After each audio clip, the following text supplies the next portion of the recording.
The second reading is a continuation from the first in Luke 23, and I'm going to read from verse 26.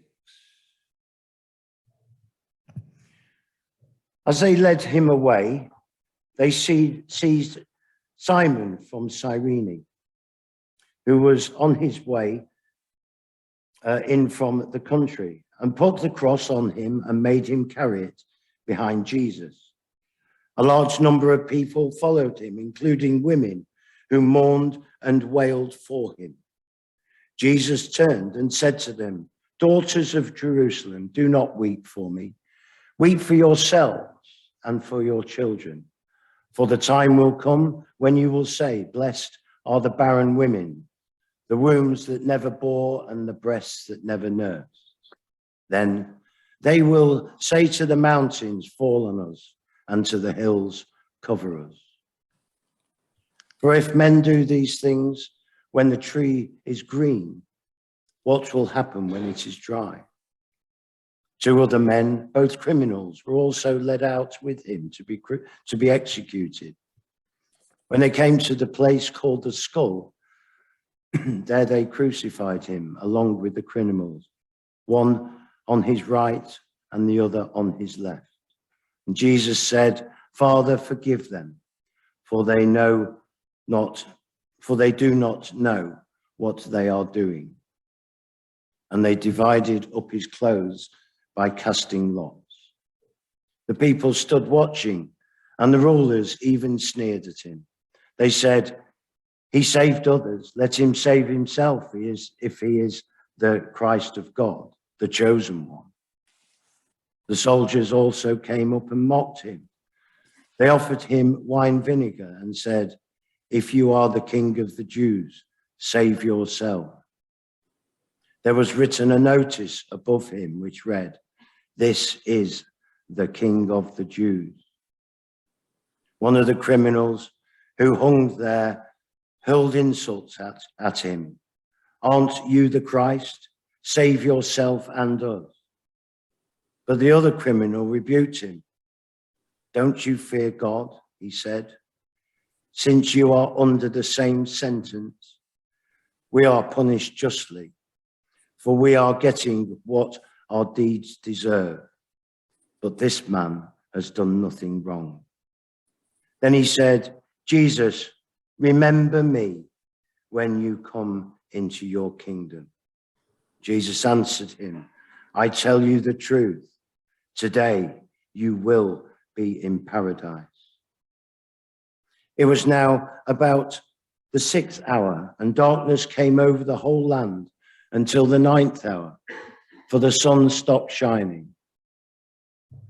And the curtain of the temple was torn in two.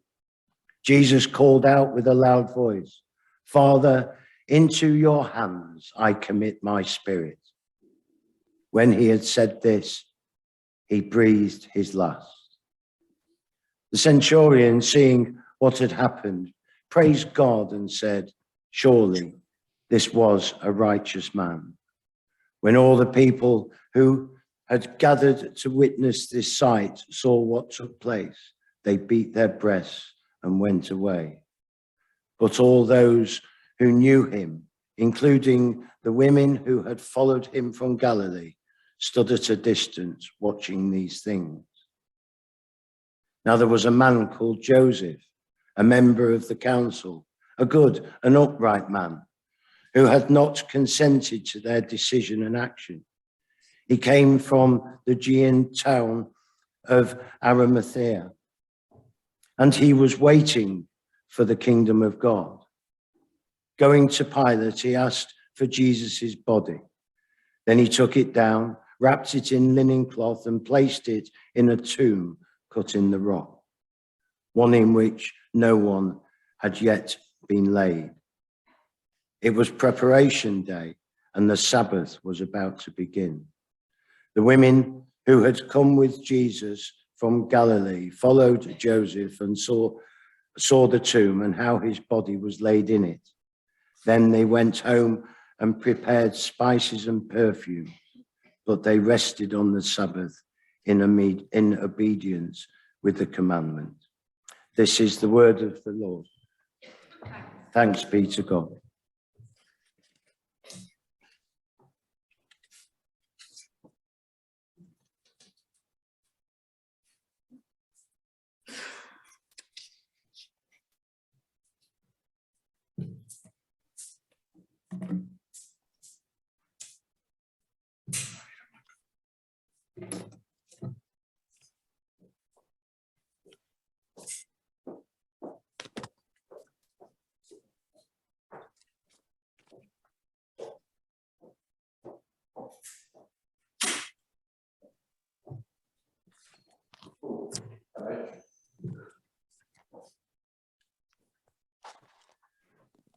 You're a big bunch of people on a day like this. I didn't think I'd see anyone on my way home. What with all that's going on in Jerusalem? Seems everyone has gone to Jerusalem to see what's happening. Not me. No, not me. I'm on my way home to see my family, my wife and kids. They will literally not believe their eyes. I can't quite believe it myself.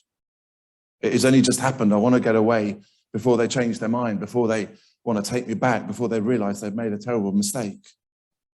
You see, they had me banged to rights. I'd been there in prison for several weeks. I was so hungry and thirsty, I didn't know which day it was. They'd beaten me so much that just to get me ready, I was ready to die. Yeah, today, I was meant to die. I was going to be executed. The Romans, they do it by crucifixion. You know that, by nailing you. Well, not you, me. By nailing me to a cross and then lifting me high until I was dead. What an amazing thing to say, eh? Today I was meant to be being executed. They had me banged to rights. I knew I was guilty. Everyone did. I should have been there. But I'm not. I've been let go. I still can't quite believe it's happened. What? You want to know how I got away from the Roman jail? Yeah. Do you know, I don't know.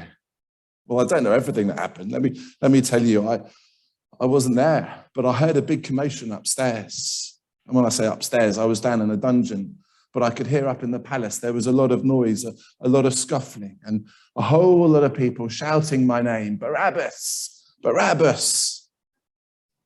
I didn't know why. But I tell you, I thought my time had come. I thought that's where they'd be going to get me and put the nails through my hands, through my feet, attach me to those horrible wooden bars that they put you on before they lift you up. Barabbas, Barabbas, they kept on crying. And then I heard an equally loud cry.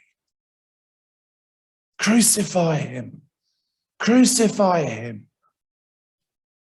Well, now you can imagine my heart really started beating. I knew my time had come. So when I heard those feet outside on the stones and when I heard the doors being opened, I really thought those keys were the sign of my destiny, of my end. And it was there. Everything I've done flashed before my eyes. Deep down, I knew I was guilty. After all I'd done, a trial didn't take long. It never takes long, but guilty, they said. And well, you all know that guilty, I was true. I was guilty of murder. The families of the people that I killed, they also knew I was guilty. The gang that I had as we tried to overthrow the Romans, they also knew I was guilty. You do the crime, you pays the time, they say. Except my time was death. That's what I knew I was going to be suffering today. And just as those doors were opening, all I could think of was my wife and kids. I didn't know if they'd try and make it to Jerusalem to watch me die. I hoped they wouldn't. I couldn't bear to think of them watching me struggling up that hill, barely able to walk. Even though I know I'm guilty, I wasn't looking forward to the shame and the mocking that I'd face as I walked through the streets, a condemned man on his way to his end. Somehow the shame of that walk was more fearsome than the pain even of suffering. I mean, let's face it, we're all embarrassed, aren't we, when we're caught out? Well, I knew that would be in my face today. They had me banged to rights and I knew it. I knew I deserved to die. I knew my time had come. The funny thing is I was only found guilty for a few of the things I'd done. They didn't try me for everything. They couldn't. There wasn't time. But I knew the penalty was right. I knew I deserved what I was getting, and I just wanted it to be quick. I know I've been raised a Jew, but I don't know if I believe in God. I knew I was going to die today, but I've never really given it any thought as to whether something would happen after I died. Why would you? Don't we all just live for life today? Who worries about tomorrow? Who worries about their death? About being held to account? Actually, I was beginning to think, was there a God? I was beginning to wonder whether there was any way I could be forgiven for what I'd done. I knew the Romans wouldn't forgive me. They wanted me dead. But if there is a God, could he forgive me? Could he look at all I've done and still let me off? I have to admit, as I sat there in my jail, I thought you'd have to be some funny kind of God, because I know I've done a whole lot of wrong. How on earth could he let me go free? How on earth could he let me off? Surely it was right that I paid the penalty for all I've done. But here I am. I'm alive. I'm on my way home to see my family. They won't believe their eyes. No one gets away from Roman executions. They'll probably think they've seen a ghost. I'm alive. I'm free. That's actually what the soldier said to me as he opened my cell doors. He said, "You're free to go, Barabbas." I thought they were playing with me. I thought they were playing some cruel game where they let me try and run away, and that would give them an excuse to try and whip me some more. So I said, no, I'm not playing that game. If I'm going to die, I'm going to die. Let's get it over and done with. The soldier laughed. He looked at me in the eyes. And he said, Barabbas, you're free to go. They're punishing someone else right now as we speak. There's this bloke, some king of the Jews. He's being whipped in your place. The soldier, he continued, he went on, because he said this, the strangest of things. He said, he's a strange one, that one, because they're whipping him, but he's not making a sound. Not even a groan or a grunt. I saw it with my own eyes. My mates, they do a good job. They get some squeals out of people. I carried on looking at the soldier as if I couldn't believe it. What I could say was, what? So that soldier, he gave me some water, sat me down, and just before he left, he explained what happened. We only had a few moments, but they changed my life. Barabbas, you are free to go. Last night, they brought in this bloke, Jesus, I think that's his name. They call him the King of the Jews. The thing is, Pilate could find nothing wrong with him. Pilate wanted to let him go, but the crowd would have none of it. They were calling your name, Barabbas. They wanted you set free instead of this Jesus bloke. So Pilate gave the crowd what they wanted. He gave instructions for you to be set free, which is why I'm here, mate. You're free today. They're punishing that Jesus in your place. Come on, let's go.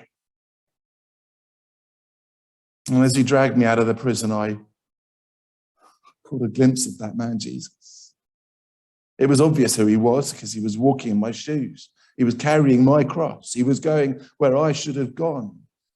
He was on his way to die instead of me.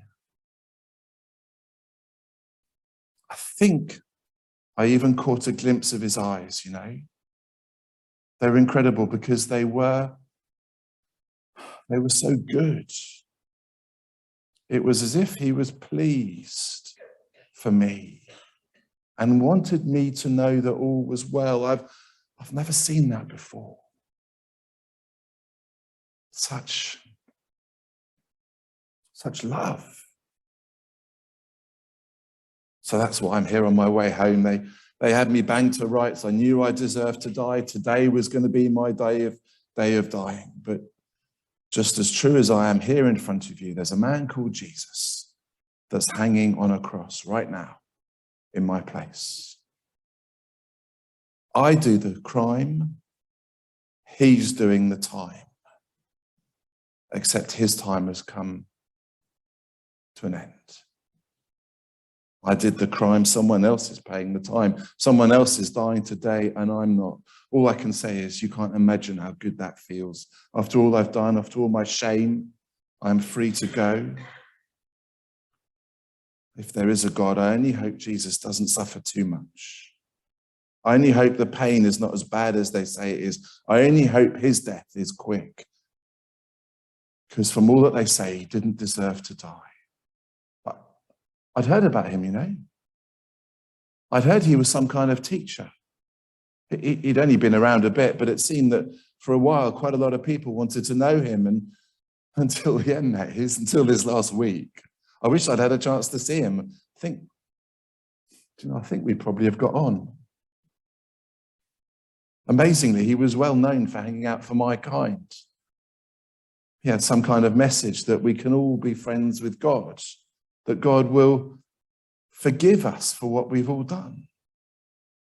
Oh, I didn't bother at the time. But I tell you what, in that jail, as I sat there, I started to remember the idea of being forgiven suddenly seemed quite good. But I knew I didn't deserve it, so it wasn't for me. Except, come to think of it, I mean, maybe it was for me. I mean, look at me. I've just been set free because of Jesus. I've not done anything to deserve it. I know I deserve to die, but somehow Pilate sent him to the cross instead of me. I'm so thankful. But I'm sorry, I'm really sorry. I've got to get going. I want to see my family and tell them all the good news.